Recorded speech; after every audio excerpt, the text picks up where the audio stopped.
मातृत्व की आवाज प्रोग्राम की इस खास पेशकश में आपका बहुत बहुत स्वागत है। मैं हूं आपके साथ महेश बहुगुणा। मेरी क्राइम रिपोर्टर टीम आज आदिवासी एरियो का दौरा कर रही है। महाराष्ट्र के कई जिलों के भ्रमण पर है मेरी टीम। रायगढ़ से लेकर के और तमाम थाने जिला एशिया का जो सबसे बड़ा और महानगर मुंबई के इर्द गिर्द लगभग 50 किलोमीटर से लेकर 100 किलोमीटर की दूरी पर जो एरिया है उन जगहों का हम दौरा कर रहे हैं। इसके अलावा रत्नागिरी से लेकर तमाम यानी आदिवासियों के एरिया पर और उनके जीवन शैली पर। वास्तविक ही देश को आज़ाद हुए 75 ईयर्स हो गए हैं और अभी संवैधानिक सर्वोच्च पद महामहिम राष्ट्रपति द्रौपदी मुर्मू देवी जो बनी हैं, क्या वास्तविक ही सिर्फ संवैधानिक पदों में बिठाने से जीवन शैली में बदलाव आएगा या आया है, वो तमाम दिखाने का मेरे प्रयास टीम कर रही। मैं जिस जगह पर हूँ एकदम जंगल एरिया, सामने की तरफ कई आदिवासियों की झोपड़ी और वो डेरे मुझे नजर आ रहे हैं, मिट्टी के बने हुए घर। और यदि मैं इस एरिया की बात करूं जिस एरिया पर मेरी टीम आज दौरा कर रही है, अंबरनाथ जो विधानसभा है मुंबई की यानी थाने जिले की, वहां पर शिवसेना के विधायक बालाजी किनेकर अमरनाथ के विधानसभा शिवसेना के विधायक हैं। और यदि मैं सांसद की बात करूं तो वर्तमान में एकनाथ शिंदे के बेटे डॉक्टर श्रीकांत शिंदे अभी शिवसेना के कल्याण क्षेत्र में यानी संसदीय क्षेत्र में ये पड़ती है जगह, ये आदिवासी एरिया आता है,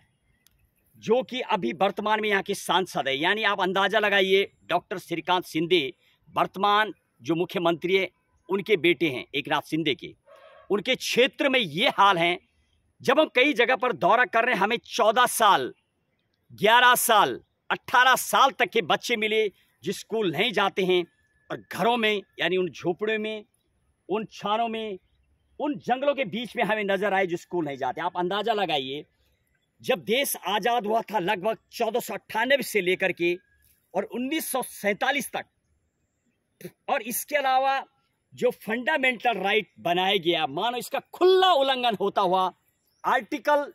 21 में जो एकदम प्रॉपर व्यवस्था है, right to privacy, right to leave, right to health, right to free education till become 14 years old तक संविधान में व्यवस्था है, right to sleep, right to for electricity. मानो इन तमाम फंडामेंटल का उल्लंघन होता हुआ ऑटोमेटिक हेल्थ भी खराब है, पानी नहीं है, बिजली नहीं है, और राइट टू इलेक्ट्रिसिटी जो आर्टिकल 21 में है उसका भी उल्लंघन होता हुआ संविधान में पूरी व्यवस्था है। यदि इसका पालन नहीं होता है तो कौन इनके नाम पे पीआईएल फाइल करेगा? आर्टिकल 32 सुप्रीम कोर्ट डायरेक्ट देता है ऑर्डर और डायरेक्ट न्याय मिलता है, और हाई कोर्ट में यदि कोई जाता है तो आर्टिकल 226 केस फाइल किया जा सकता पीआईएल का भी अगेंस्ट ऑफ फंडामेंटल राइट को फॉलो करवाने के लिए। लेकिन आखिर इतने बड़े बड़े नाम जो कि डॉक्टरेट डिग्री भी जिनके पास है, तमाम चीजें, और शायद यही कारण रहा जब फंडामेंटल ड्यूटीज भी उस जमाने पास हुई थी स्वर्ण सिंह की सिफारिश पर, जो 42 अमेंडमेंट लाया गया था जिसमें कि 10 फंडामेंटल ड्यूटीज हैं, कुछ और भी उसमें भी ऐड होने की जरूरत है। बराबर एजुकेशन को लेकर के बदलाव भी किया गया, अमेंडमेंट लाया गया 2004 में से लेकर के तमाम, वो भी उल्लंघन होता हुआ, और इलेक्ट्रिसिटी नहीं है उसका भी उल्लंघन होता हुआ, पीने का पानी नहीं, साड़ी के टुकड़े लगा रखे लोगों ने जंगलों में, जब हमने देखा वहीं पर बकरियां पानी पीती हैं, वहीं पर वो लोग पानी पीते हैं, ये हालत है। तो आखिर जब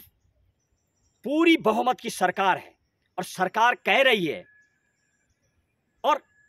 यानी जब अंग्रेज 1600 ईस्वी में हमारे देश में आए, यानी ईस्ट इंडिया कंपनी की स्थापना हुई थी 31 दिसंबर को, तो उन्होंने भी शायद देश को इसी तरीके से पढ़ने का प्रयास किया, और धीरे धीरे संविधान का जो गठन हुआ है, यानी संविधान सभा बनाई गई। और जब दूसरे वर्ल्ड वार के बाद 1942 में, और तभी शायद जो पांडुलेखन समिति या संविधान समिति, तमाम जिनके द्वारा यानी डॉक्टर भीमराव अंबेडकर और उनकी जो 7 सदस्य समिति थी, एम.एन. रॉय जिन्होंने 1934 में संविधान लाने का प्रयास किया था, 1938 में भी, और तमाम ओवरऑल यदि बात की जाए, कांग्रेस का फिर राज आया, लेकिन आदिवासियों को अभी 75 ईयर्स के बाद शायद ये जस्टिफिकेशन मिला है कि महामहिम राष्ट्रपति अभी उस समाज से बनी, और वो शायद उनकी जीवन शैली यदि आप देखें तो उस समाज के बारे में बहुत बेहतर जानती हैं, ऐसी जगह रही हैं। कहीं ना कहीं ये तो बिल्कुल सही है कि आज देश वहाँ पहुँच गया कि इतने संवैधानिक उच्च पद पर आदिवासी कोई पहुँची हैं। और आर्टिकल 17 में भी व्यवस्था थी, यानी छूत को ख़त्म करना, एबोलिशन ऑफ अनटचबिलिटी, और साथ में आर्टिकल 29 में भी यानी माइनॉरिटी को न्याय मिले उसके लिए भी व्यवस्था बनाई गई।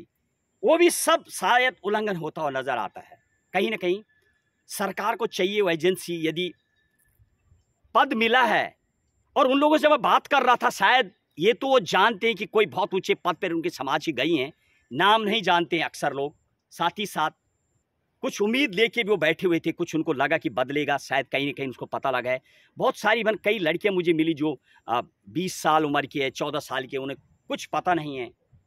क्योंकि स्कूल ही वो 5th और 6th तक पढ़ी हैं, बहुत दूर दरार है स्कूल बताया जा रहा है। जब हम तो सरकार को वहाँ शायद व्यवस्था बनानी चाहिए।